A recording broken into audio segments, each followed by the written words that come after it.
అక్షయ తృతీయ.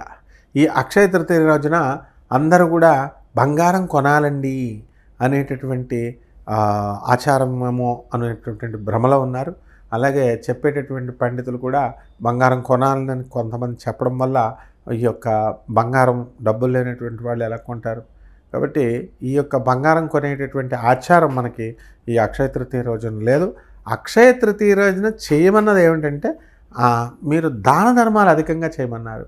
బట్టలు పెట్టండి, తర్వాత పుస్తకాలు ఇవ్వండి, ల్యాప్టాప్లు ఇవ్వండి, పేదవారికి, అనాథలకి, వికలాంగులకి, సాధువులకి బంగారం దానం చేసుకోండి. ఇవన్నీ చేయాలి. అంతేగాని మీకు మీరు కొనుక్కోవడం ఇది కాదు.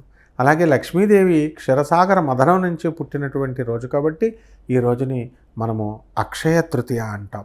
కాబట్టి ఈ రోజున మహాలక్ష్మి తల్లి మనకి సముద్రం నుంచి లభించింది కాబట్టి ఆ రోజున మనందరం కూడా మహాలక్ష్మి తల్లి యొక్క మంత్రజపాన్ని చేసుకోవడము, ఉపవాసం ఉండడము, అమ్మవారి యొక్క పూజ చేసుకోవడం ద్వారా మనం అమ్మవారి యొక్క కరుణా కటాక్షాలు మనకి లభిస్తాయి. కాబట్టి ప్రాతకాలాన్నే లేచి మీరంతా కూడా బ్రహ్మాండంగా తలంటు స్నానం చేసి శుభ్రవస్త్రాలు తెల్లని ధరించి అమ్మవారికి పూజ చేసుకోండి. బ్రహ్మాండంగా ఉంటుంది. శుభమస్తు.